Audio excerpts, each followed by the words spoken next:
Yo, what's up, YouTube? Welcome to the Coffee Pod. My name is Chisha Zed. Drink the coffee, it'll make you feel better. Ebony K. Williams on IVF journey, dating a bus driver, and mom's reason for supporting Trump. If you guys are unfamiliar with who she is, Ebony K. Williams is a lawyer, journalist, broadcaster, a real housewife, and also most recently recognized for the woman who let everybody know, wanted everybody to know that she would not date a bus driver and only would date a bus driver if he owned the bus. And after triggering a lot of people with that response, she followed it up by doubling down and saying she was raising the standards of black men. Yes. And soon after would parade herself as proudly, possibly, hopefully, she's hopeful that she will be a proud single mom, and then would follow all that up by admitting that she was wrong about women's sexual market value, and admitted that women's sexual market value does decrease with time. Drink the coffee. Drink the coffee, it'll make you feel better. All right, so this is a podcast she had. Shout out to DCP Entertainment. I've never heard of these guys before, but you can go check out and watch the whole podcast over there. Here, I'm just going to react to it, give my own personal commentary, and then we'll do the thing where we read the comments at the very end. No more wasting time. Let's get it. Ebony, Go ahead. Are we rolling? how are you? I am feeling good in this moment. And that's where I'm at in life, Tori. I'm taking it moment by moment. Are you happy? I'm happy in this moment. What about in general? You know, I will answer you the way I answered my 24-year-old best friend in terms of the friendship's 24 years old, not she is 24 years old. That would be weird because I'm 40. So like, I'm saying, right? that's What do you have weird. to talk to you about a 24? We can't First of talk all, to mind your 24. business, Tori. That's first of all. No, I'm saying. So I was talking to my friend, There we go. She's got that Kamala Harris laugh right there. Let's keep watching. 24 years, and I was saying to her, I am as happy in this moment as I have been overall in life. Okay. Like meaning like professionally, my relationship with my mother, my relationship with my really tight friends, they're better today than they've ever been. And I think that's something that feels like something to be really happy about. Okay. Okay. Mhm. Okay. There's some things that could be better. Like what? My fertility journey could be going easier. Ooh. But, you know, it's called a journey for a reason. You want to have a baby. Yeah. You working on that now? hmm What have you been trying? Well, I am in my IVF journey, so I am preparing for my embryo transfer. And second week in November right now. In a perfect world, I would be pregnant as we speak. We had a little bit of a false start situation around my estrogen protocol. Without getting into the minutia, I am still trying to get on first base with my actual embryo transfer. But I have an embryo that is healthy and in waiting, and I'm looking forward to transferring. You have an it. embryo that's waiting for you. Yes.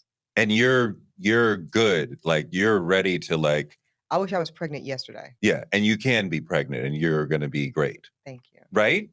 I don't know. You the doctor, Negro? I'm not a doctor, Negro. Okay, so obviously she's like 40 years old. This is an interesting conversation because just recently, and I mean this whole conversation, perfect for what we talk about here on the Coffee Pod. I mean, IVF journey, the journey with the whole situation with dating a bus driver. We're going to get into all that. But I recently released a video, November 29th, titled Freezing Eggs is a Scam. Encourage you to go check it out. With that being said, I wish Ebony K. Williams well, because I don't wish anybody terribly when it comes to dealing with the complex dynamics of dating, children, family, all that. It's difficult, it's hard, but there's a lot of truth that's hidden when it comes to other alternatives like IVF. Let's get back into it. We're going to have fun, Tori. I'm Come on. excited. I'm excited too. I mean, you're a father of two. Your kids Yeah. are tweens. Almost 16 and 14. Okay, no, so it's pure teens. Yeah. What do Are you you wish? wait? Are you ready No. for having a baby? No. My turn. No, You're gonna no, interview me? No, Negro. it's Yeah, my I'm gonna turn. interview you. Now we're gonna ping pong. What do you wish someone would have told you about parenting that you know now that you didn't know before they were conceived? Just try to say yes as much as possible. Including yes to the children. No, I mean like to the children. Like say yes to yeah. almost everything. That's shocking for me to hear, by the way. I was not raised in a yes household. You did. I was not. You were not. You were I was not raised in a household where you were so much allowed to speak as the kid. Yeah. Certainly not. I was raised in the South by a very, very kind of Where? North Carolina, Charlotte. Yeah. By way of Amite, South Louisiana. Okay. Super strong, single black mother. And I Interesting. think of our, if I can say, our generation, kids were seen and not heard. Right. Be Right. quiet. Uh-huh. Right. Like you are subservient or you are sub the adults. 1000%. Right. Your whole existence is based on deference. The generation now can be like, I want to be your friend, or it can be like what some would mischaracterize as gentle parenting, but like from the beginning. The kids get to be just human. Try to say yes to them as That's that tea parenting, that tea bag parenting, modern parenting today. Let's keep listening. much as possible. I like that, Tori. I mean, I don't. You don't need I like parenting. that. Does not require you to be like, don't do that, don't do that, don't do that. Yeah, and I feel like that's like giving them a lot of the freedom, narrative. even if they are quote unquote making a mistake. Like, and we're not talking about touching the stove, but I'm talking about like all the like just picking wrong friend, like you know let what I them mean. do whatever. Yeah. They're gonna figure it out. It's gonna be okay. You know, the thing I think about with new parents, because the kids are stronger, more resilient than you know. Both of my children, when they were like under 3 months and like swaddled up little babies, they were on my wife's side of the bed, and in both these different stories, and they rolled off the bed and hit the floor, like 3 months old. And that's like one of those nightmares, like, oh my God, what if the baby rolls off the Yo, is this true? I don't have any kids. Kids rolling off the bed, hitting the floor at 3 months old. That is wild. bed, and then like nothing happened. It might have been like a little like, oh, that was weird. And you scoop them up and like they're fine and nothing happened. Fine. Yeah. And it's just sort of a metaphor for like things will go outside the lines and they'll be fine. I like that. So try to say yes to them as much as possible. As much as you can. Thank you. And I think giving them that freedom builds self-esteem. You know, and I think when you have self-esteem and self-belief and an internal, because a lot of your internal voice comes from what your parents say to you. Sure. And if your internal voice is I can, rather than I can't, which is some people's internal, right? Then you will be propelled more, I think. Lovely. Thank you. I feel like your internal voice is like, I can do anything. It is. But I will say, based off of, and I love this dialogue already, it came later in life than probably most would think, because I was raised in such a see and not be heard way. Now, that said, what she did do really well alongside that was model. Badass. I can do anything. Yes. So while I wasn't executing, I can do everything at 9 or 12 or even 18. That's what I was seeing. So much of what the kids get from the parents is seeing what they do, not like what you say to them is secondary. Yeah, I saw a Black woman that could do anything and be in conversation with anybody. And she kind of represented so many things that America and globally she wasn't supposed to. She's not, formally educated in a collegiate way. She's not wealthy. She's not white. Gloria. And she is the most bad. Can you curse on here? Sure. Most get your mother together woman you will ever meet in life. And that's all I know. So when it was my time, when I got an opportunity to finally step into a voice of my own, an occupation of space of my own, that was the only way I knew how to occupy space. Yeah, I sense a lot of self-confidence coming out of you. And some people derive self-confidence from I did this. So I'm confident that I got a PhD, I published a book, I work at such and such place. And from you, I get, I'm bad. I believe in me. The whatever, JD, whatever else, Sure. Yeah. I knew I was bad before I got a law degree, before this happened. Well, because I wasn't supposed to be here. It's at least the psyche. Okay. Mom from rural Louisiana, like to the point where. All right. Trying to figure out if I should skip through like to the topics that I want them to get to that are highlighted in the title, but we're just gonna let this play through. I'm trying to. I had some stuff to say about what was being talked about right there, but more want to get to the coffee and the conversation. Let's keep listening. If we went to where my mother was raised, Torrey today, it's a little town called Montpelier, Louisiana. It's in Tangipahoa Parish. It's as segregated in 2023 as we would envision 19. It's like Bull Connor to this day. So the fact that I was able to, by proxy of her really smart life choices, getting us out of that terrain, being a zealous educational advocate for me. So gifted and talented programs and, lots of controversy there, but whatever was available to like a first class existence for American life was going to be available to me. And Gloria made sure of that. So to her large credit, I was supposed to be pregnant and on some type of shit. And, I just wasn't supposed to be in the space. So by virtue of just being here, I've already kind of overperformed. Yeah. I think is a lot of my feeling. So I'm playing with house money. The JD is house money.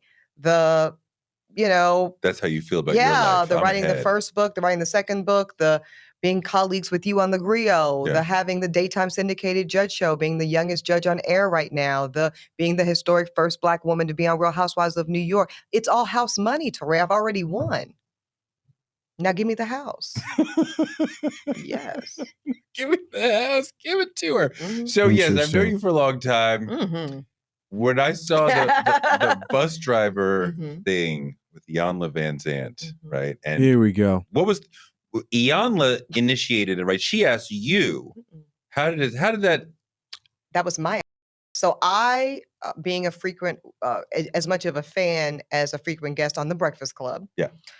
I saw Iyanla on The Breakfast Club, and she made a statement, and I'm paraphrasing, but not very much. It's almost exact. All right, get your Iyanla coffees out. VanZant said, not even young. A lot of Black women today are operating as men in skirts. They are occupying a masculine posture in their relationships and in society, and it needs to stop. And I don't know what that means. You said you don't know what that means? No. I know exactly what she meant, Torrey. What does that mean? What she meant was, and she did expound. Okay, I'm getting the idea that the host there is going to pretend like he doesn't know what Iyanla VanZant was talking about, doesn't even know that there's such thing as ground coffee beans. Expected going forward. Let's keep watching. Basically, she's saying women, and I'm putting my hand in the air. What do they say? Hit dog holla. I was hit. I was like, oh, this one's for me. Dr. VanZant says women today are so preoccupied by building and protecting and providing and making the money and being the boss and being overeducated and overemployed and all of that they're too busy occupying spaces that are traditionally for men. And so while we look feminine, we've got our lashes and some of us have our BBLs and all of the things. I'm just, that's what you're saying. Our Balmain, our Christian Louboutins.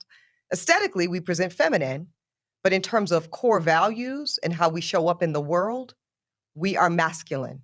We are providing, we are building, we are taking care of versus relaxing into our feminine energy and being taken care of. So instead of being taken care of, we are taking care. And she was challenging us to do better as women. And the implicit thing is you're only going to get a man when you're in your feminine energy. Correct. And I was No, wrong right there. You're only going to get the man you want. It's not the fact that you can't get a man or any woman can't get a man. It's the fact that you can't get the man you want unless you embrace that feminine energy, because you want a man who embodies characteristics that you're currently occupying, if not fully encroaching on. And this is why it's important that people like Ebony K. Williams have conversations with somebody who's caffeinated. Otherwise, it turns into a conversation like this. Let's keep listening. not in disagreement. And that hurt you? No, it's not. No, it didn't hurt me, Did you Touré. feel reflected in that comment? Absolutely. I felt like I was the exact type of woman Ayanna was referring to. Is that happening in your life, that men are repelled because you are as strong and as making as much money, and Well, I don't know if they are repelled, but I know I am repelled. you were repelled by? I am repelled because Ooh. I feel challenged in meeting and partnering with a man that I feel can protect and provide for me as well as I can do for myself. How about this? You're repelled and they're repelled. That's after the sex. Because the thing with women like that is that guys will date women like that. No disrespect, we're going to have this conversation as honestly as possible. Men like to have fun with these strong boss babes, the guys out here dating. And after that, it's like, now can we get along long term? Most likely not. I don't drink coffee. You don't drink coffee. I can take care of myself. So why do I need you? No, I would love to need you, but you have to overperform. See what I'm saying? Like Does he have to retire you? no. Does he have to come in equal to you? You had to come in equal to me. And Ayanna's saying, well, if we as these skirt wearing men, if we relaxed off of doing, basically she's saying we're doing too much. She's saying women today are doing too much. They are over indexing and they are doing the traditional roles that men should be performing. So you continue that conversation on your griot show. Yes, because I wanted to learn, right? My question to her, so what led to Bus Driver, because I'm going to get there. She says what she says. I says, Dr. VanZant, I find it fascinating. I don't disagree. You are my, with full respect, elder, right? By the way, I'm so sorry, guys. Have to correct her again. Women aren't doing too much. It's important this conversation is framed correctly, because how they want you to see this conversation is you want women to dim their light.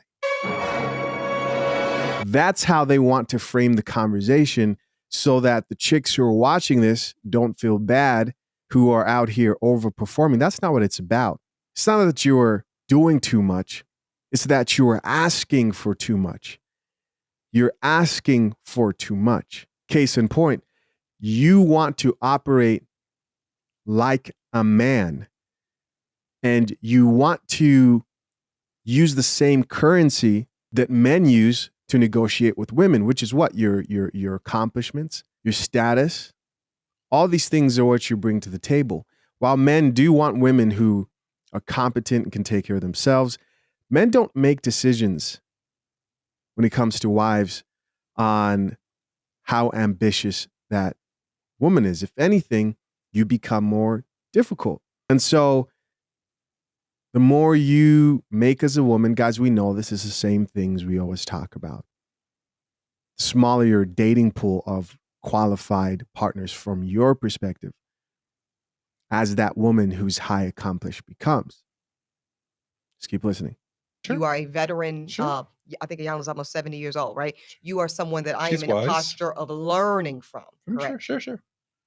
So when you say this, I want to Sure, better sure, understand. yeah. What do you recommend? Woman to woman, elder to Sure. mentee. Teach me, Ayanna, what should women like myself be doing when we are afraid?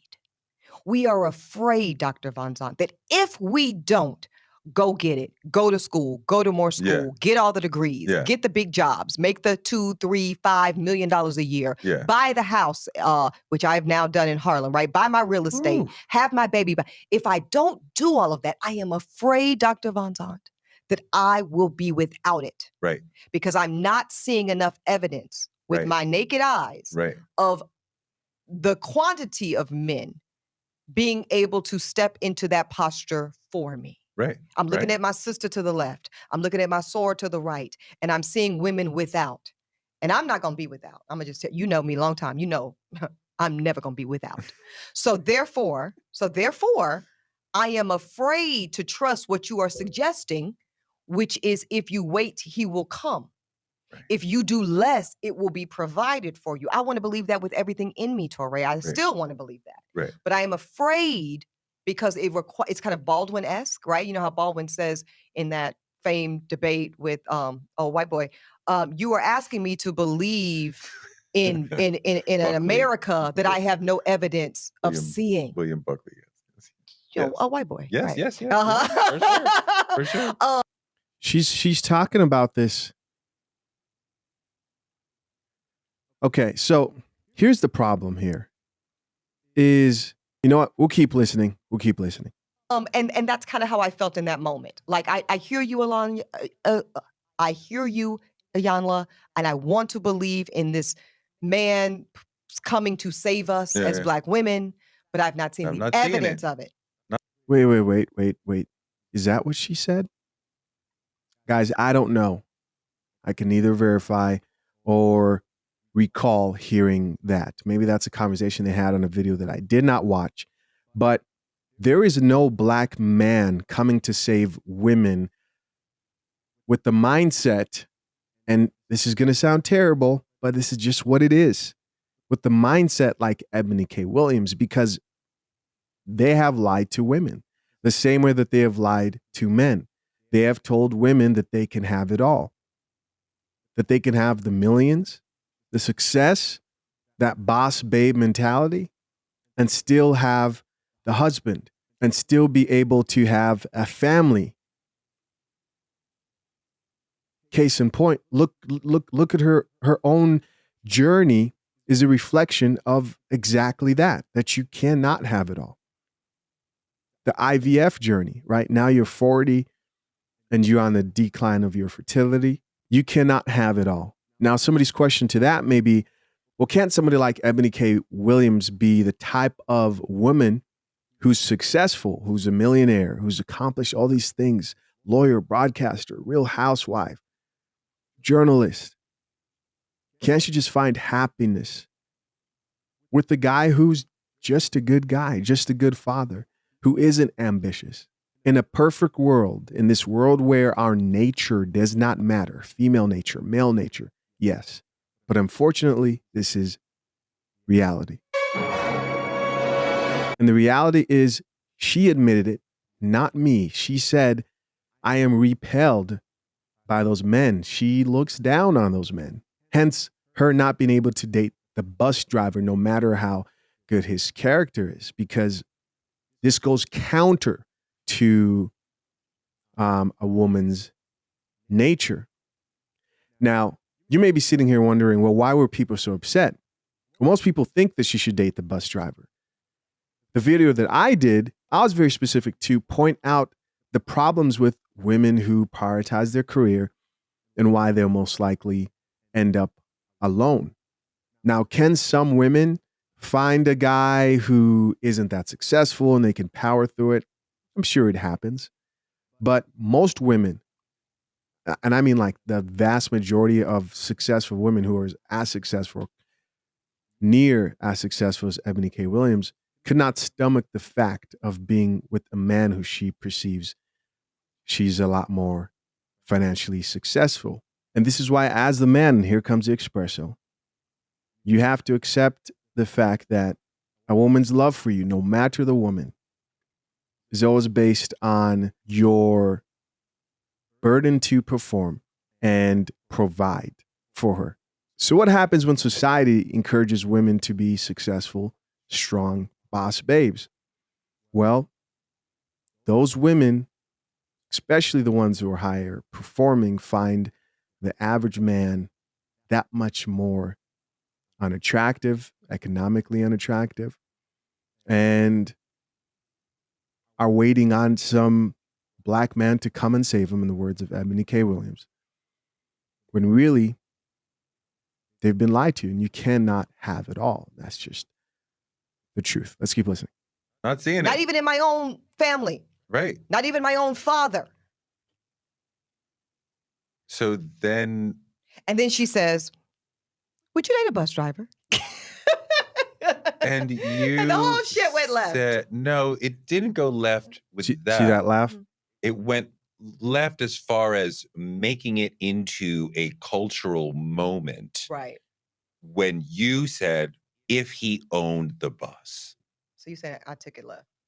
I'm not saying left as a negative. Yeah. The response. It's the response. So it wasn't the question. It was the question. It made it an interesting moment, but the response then tapped into all these things that the generations and the genders are saying about dating. And I completely was with you. I was like, she's so right. I'm very curious to hear from. Of course he was. I mean, we should have known. And I'm not sure if this guy's gay or not. Kind of, I'm getting that. Let me see. Okay, I'm checking the description. I've never heard of this podcast, but I'm looking at it right now. DPC, I'm reading this description right now. DCP Entertainment is your destination for underrepresented voices. We share stories you won't find anywhere else, giving a platform to people of color, women, and LGBTQ+. Yeah. I don't know who this guy is, but that's what I'm getting. All right, let's keep listening. From especially a married man, and a family man, your perspective. Well, I don't have a problem with a woman saying, I want to get as much as I can out of the dating market.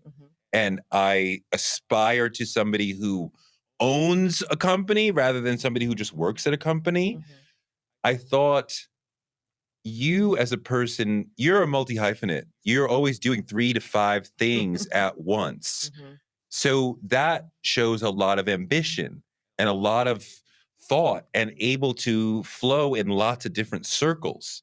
If you, sir, are existing in one circle, I just drive this bus.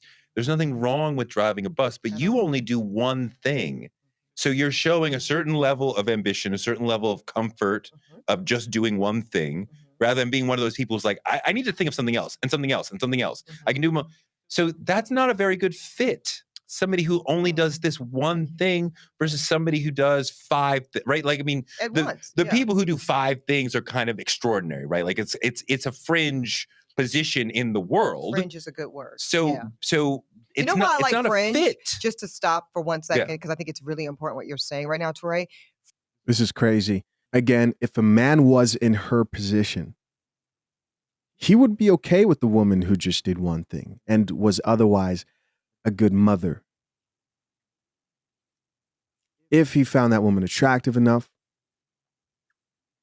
if he thought she was nurturing enough,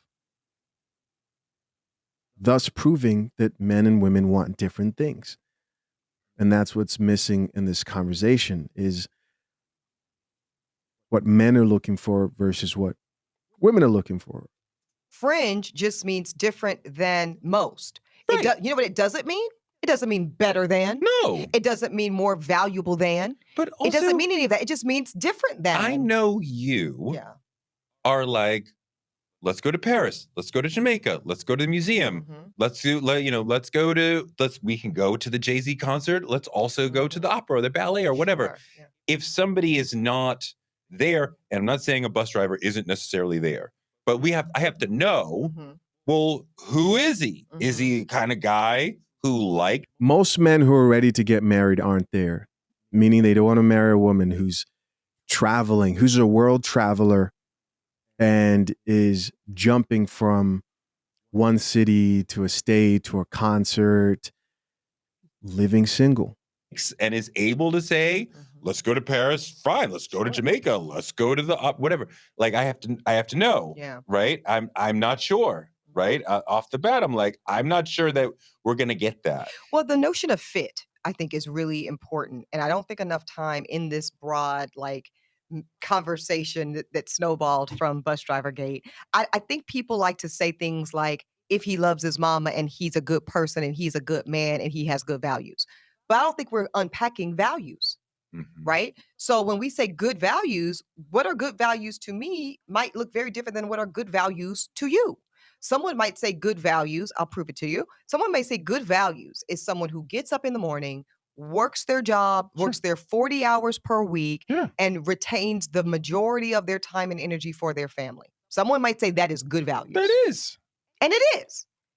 And also, I would submit good values could be that person that maybe doesn't have as much, quantitative time for that level of engagement with friends or family, but they're going to get it in a different way because they're doing 5 things at once. They're managing these different things at one particular time, and that's their value system. Like I have another best friend whose father is an emergency room physician. And so he was not the dad that was at dinner every night at 6:00. Right. No, why? Because this was a man who worked 3 days in a row. So I don't know what the hours is. I went to law school, I don't have an MBA.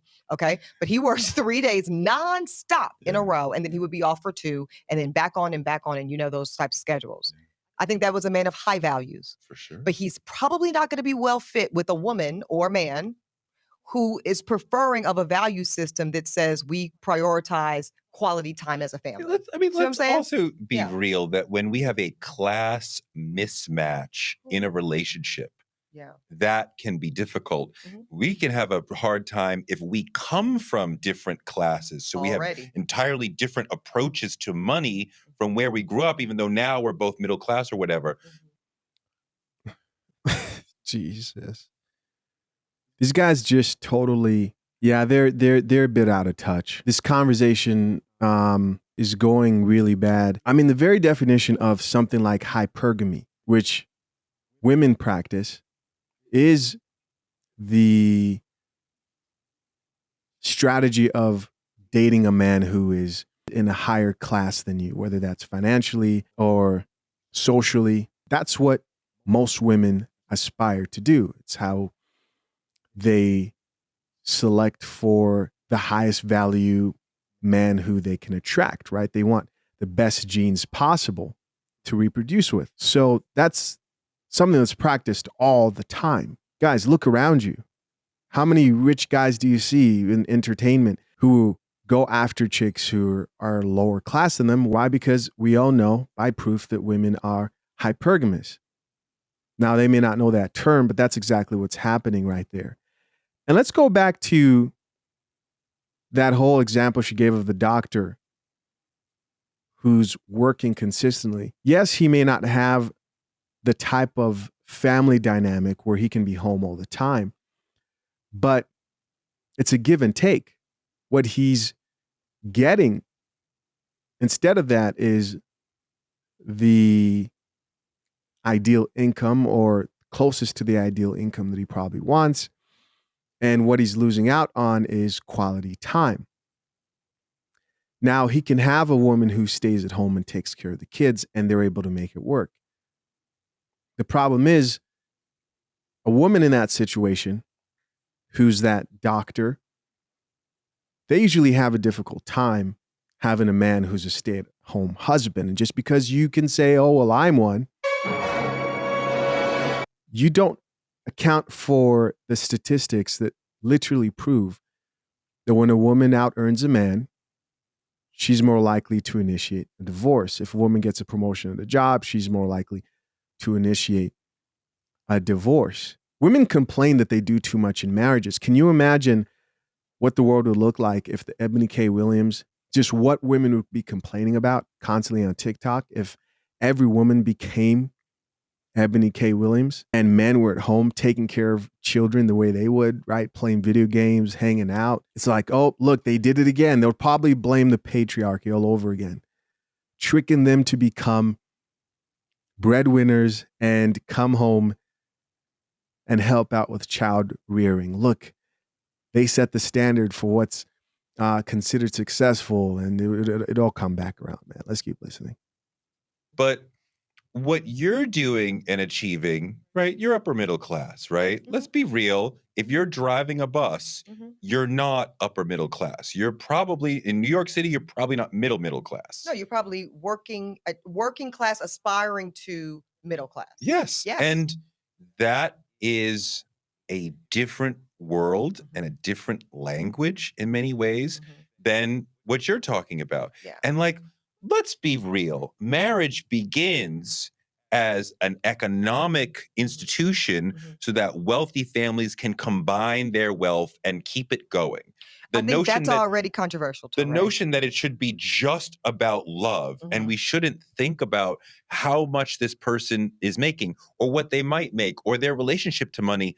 I don't want to marry somebody who is an uncontrollable spendthrift and we're constantly in debt because she can't stay out of, Neiman Marcus or Bloomingdale's whatever. or whatever, Barney, I mean, come on. Yeah. I think that what you're suggesting, though, is like very rational and very reasonable. And I don't think that's where people tend to land on these conversations. Sure. Rational and reasonable is not what Ebony K. Williams is doing. And people were upset about how she labeled that bus driver guy because it was, a bit disrespectful to just assume that every bus driver is out here struggling, because they're not. They're not. It was the disrespect of the working Black man. On top of that, it was a lack of respect. And in the way she responded back to that question, I think every Black man in specific could relate to the disrespect he's experienced from modern day women, which makes up the majority of women today. Ebony K. Williams is not approaching her dating situation logically at all. What she's asking for is too much. And she's not getting held accountable, of course, by the host here. Because, again, the type of men that she don't want her. That's the honest truth. Let's keep listening. Be candid with For you. sure. I think the notion of even suggesting. But this was talked about a lot. That what Iyanla was suggesting was that you go out of your class and accept somebody who's in a different class than you. And you were saying, no, I want somebody who's in my class. Or there you go, guys, proving that women cannot outsmart their nature. The more successful you get, the fewer you limit your options as a woman, and then you just suffer the consequences. Feminism lied to you. Drink the coffee. Drink the coffee, it'll make you feel better. At least trying to be. And that also loves his mama. And that also, and I Sure. think that is another thing that really, I think, was problematic in the way in which the conversation between Iyanla and myself evolved, and also the broader conversation, right? Is that there's this default silent assumption that people that do better financially are bad people. Are bad people. Yeah, I think, and that's when you watch too many Tyler Perry movies of it all comes into play, right? This notion that that poorer people are inherently better people. And I think that that's a shot at Tyler Perry. That's a shot at Tyler Perry right there. And if you guys don't know why she did that, here's why. This is crazy. Shot at Tyler Perry. You didn't have to do that. Tyler Perry drinks coffee. I've done a couple of videos on Tyler Perry. One of them where Tyler Perry triggered Black women by telling them to drop their delusional standards. Of course, I'm rephrasing. He didn't actually say that, but he's basically said that. If you guys don't remember the clip here, I'm just going to play it for you guys real quick, because I don't think she mentioned him by accident here. Because this post he made talking about how women need to stop being delusional triggered a lot of the boss babes out here. Let's check it out. Listen, a lot of women, especially Black women, and I might get in trouble for saying this, but and you will pay for that, Tyler Perry. But he's like, but I'm rich, so I don't give a Listen. In our society right now, black women are making a lot more money for the most part than black men, right? There are a lot False, but that's not the point of this video. Let's keep listening. of black men who are successful, but for the most part, black women are making the money. So if you can find love, if that man works, at whatever job and is a good man and is good to you and honors the house and honors his wife and does what he can, because his gift may not be your gift. Exactly. That is okay. That's not somebody who's beneath you. Yeah. That's somebody who came to love you at your worth, right? Yes. And as long as he's secure in himself to know that, yep, she makes most of the money, all I can pay is the light bill. As long as she's comfortable enough to say, I'm going to cover the mortgage and all the other stuff, you've handled the light bill, baby, you can take me to dinner every now and then. That is fine. Yeah. Yo, these women are out here rolling their eyes. Tyler Perry must be writing a movie script because we know that's not how they feel. That is not how they feel. They're not going for that Tyler Perry. Just have a good heart. Just pay the light bill. This man's tripping, bro. And I don't mean it would be great, but we got to remember who we're dealing with here. That's fine. Yeah. But that's so hard for a lot of people to take in because that means, no. I need somebody who is, they need to make 5 times more and I got to have, well, go on, keep your list, baby. Yeah. God bless you. Hope it happens. Go on, keep your list. But there you go, guys. You can go check that whole video out if you want. It's called Tyler Perry Triggered Black Women by Telling Them to Drop Delusional Standards. And so we have a self-made billionaire who I think Ebony K. Williams would say that scratches the surface of what you'd consider an ideal man. Who's saying, yo, you all need to lower your standards to the successful black women. And he said, all right, if you disagree, then go ahead and keep your list. And then he laughs like, good luck with that. And I don't think she brought him up there on accident. Let's keep listening. Gonna go deep. I think this is very like Black Christian church, right? Like I think I'm not the best with my Bible, but there's some kind of scripture that says something around the take of it's harder for a camel to go through the eye of a needle than for a rich man to get into heaven. And I think a lot of us are still very much there. So that when you start to do better financially, when you start to have the JD and the MBA, and then by the way, it's not just about the degrees because I've dismissed many a mediocre lawyer, but that's another conversation for another, right? But anyways, I think that we tend to default to a posture of if you earn too much, if you do too well in this category, you must be a shitty person. You must be abusive. But I think we see it, Torre. Wait, what was the response to, because that was a hugely viral moment. Beyond. It's still existing, So what did it feel like and what did you hear coming back at you from the culture? Yeah. A lot. But everything, listen, but also a 360. Like I live in Harlem. I love Harlem. I own in Harlem. And I would have women who were little old black church ladies in Harlem that were in their 70s, and they would approach me as I'm going into the Rite Aid or the CVS. Miss Ebony, you were absolutely right, sis. And then also I had an MTA driver because I live by the train. Oh, I love the train. One of my favorite things about New York City is I take the train. And I had a gentleman who was conductor on a train, and he fake closed the door on me. Was like, just playing, sis. I'm I saw what you said about it. Yeah. I'm gonna let you on, but I saw. And also, it's actually pretty funny. I hear you. And also, I already know that if I'm going to approach a woman at your station in life, pun intended, right? It's a stupid pun intended. But I have to, because I'm really a nerd, though. But that's part of it too. Is it like also this You're a nerd? This mythical? Wait, you said you're a nerd? Hugely, Torre. You know this. You're a nerd? I'm a big freaking black nerd. I played jazz. I played saxophone in jazz band. I had braces. That is who I am. So for as much as Ayanla and the conversation focused on my rejection of this mythical bus driver, this mythical bus driver would likely reject me as well, because my interest very well might be off-putting to him, because I am a workaholic, because I am constantly building and thinking of different ways and paradigms to advance my business. I was here for 2 seconds, met Yeah, Chris. Yeah, runs. You know, yeah. wheels are spinning. Okay. And you guys are not going to, some of you might disagree with me here. I don't agree with that. There are plenty of bus drivers. There are plenty of men who would date Ebony K. Williams and possibly marry her.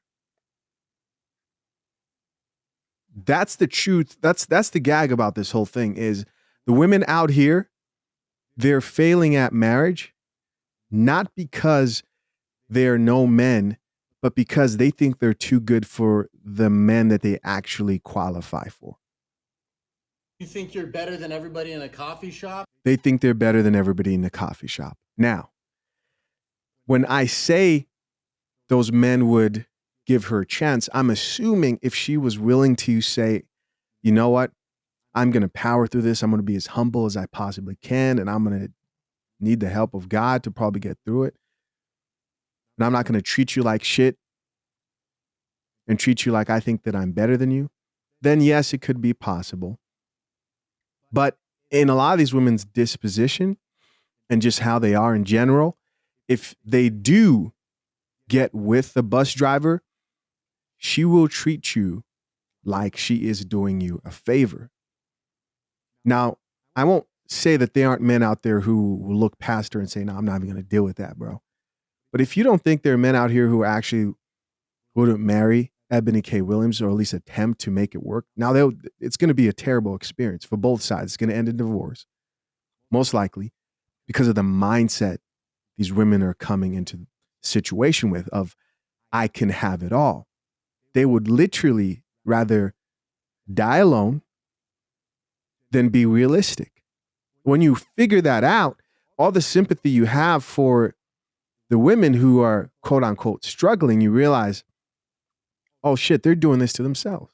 A little bit more here, then I'm going to end the video. You guys can go watch the rest of it. There's like a whole 30 minutes left. How annoying is that to somebody that doesn't function that way? See, this is what I'm talking about, that I see you as half of a power couple. Mm-hmm. And not like with a man who's like, oh my gosh, I have a nice little job. I'm cool in this little space of the world. You know? Yo, this man is killing me. Power couples do not exist, man. Like, yeah, because I think I would be. Do you want to run for mayor?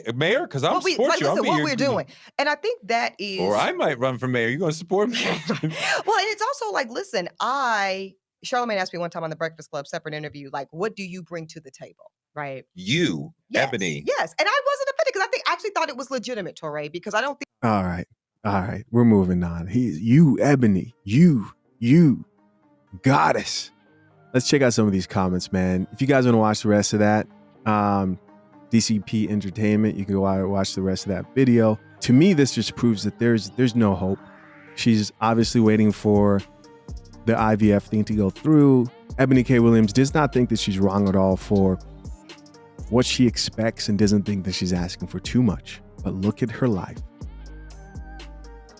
It's all in the fruits of her life and other women who are living very similar lives. Let's get some of these comments here with the people. I'll say first comment here says, this was so, shout out to Anton Daniels, because that's where I got these comments from. I couldn't find comments anywhere else where people were actually caffeinated at all. And I saw that he also reacted to this video. So I said, you know what?